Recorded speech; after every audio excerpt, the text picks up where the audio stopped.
നമ്മളൊക്കെ കുട്ടികളിൽ ചിലപ്പോൾ നമ്മൾ നിരീക്ഷിക്കാനുള്ള ഒരു കാര്യം ഉണ്ടാവും. അതെന്താണെന്ന് വെച്ചാൽ ഇന്നലെ ഒരു കാര്യം ചെയ്ത് എന്നിട്ട് അതിന് ഒരു ഭവിഷ്യത്ത് അല്ലെങ്കിൽ ഒരു ദോഷം അവന് ബാധിച്ചു. ഇന്നും അതേ കാര്യം തന്നെ ചെയ്യുന്നു. ഇന്നലെ കോണിപ്പടിയിലൂടെ സ്പീഡിൽ കയറരുതെന്ന് പറഞ്ഞു അല്ലെങ്കിൽ ഇറങ്ങരുതെന്ന് പറഞ്ഞു.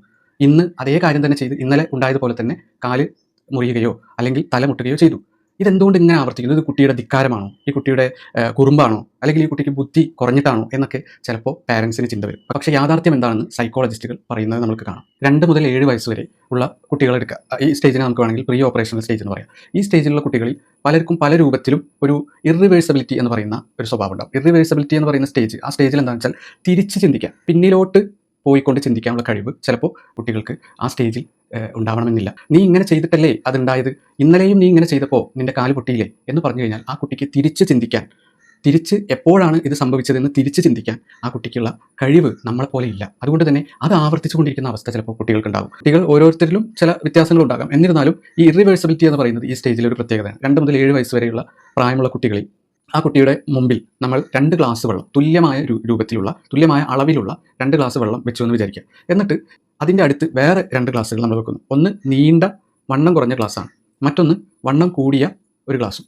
എന്നിട്ട് ഈ 2 തുല്യമായ അളവിൽ വെള്ളമുള്ള ഗ്ലാസ്സുകളിലെ വെള്ളങ്ങൾ ഈ 2 ഗ്ലാസ്സുകളിലും നമ്മൾ ഒഴിച്ചാൽ, എന്നിട്ട് ഈ കുട്ടിയോട് ഇതിൽ ഏതിലാണ് കൂടുതൽ വെള്ളമുള്ളത് എന്ന് ചോദിച്ചു കഴിഞ്ഞാൽ ആ കുട്ടി പറയുക ഈ നീളമുള്ള ഗ്ലാസ്സിലായിരിക്കും കൂടുതൽ വെള്ളം എന്നാണ്. നമുക്കറിയാം ഇത് രണ്ടിലും തുല്യ വെള്ളമാണ്. കാരണം നമ്മൾ വെള്ളം എടുത്തത് നമുക്ക് മുമ്പ് ഓർമ്മയുണ്ട്.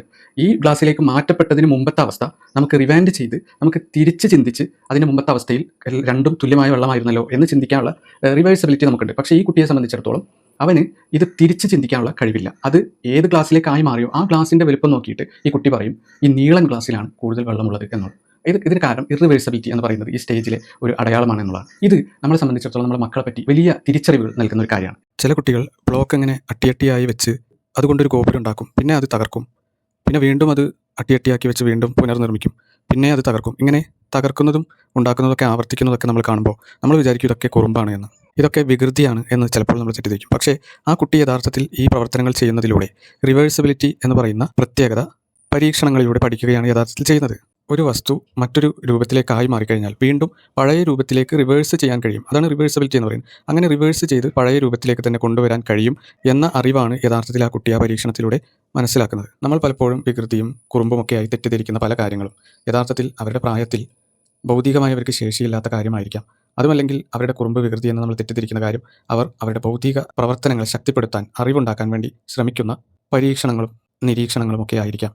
ഇത് എത്ര പേരൻസുകൾ അറിയാതെ പോകുന്നു.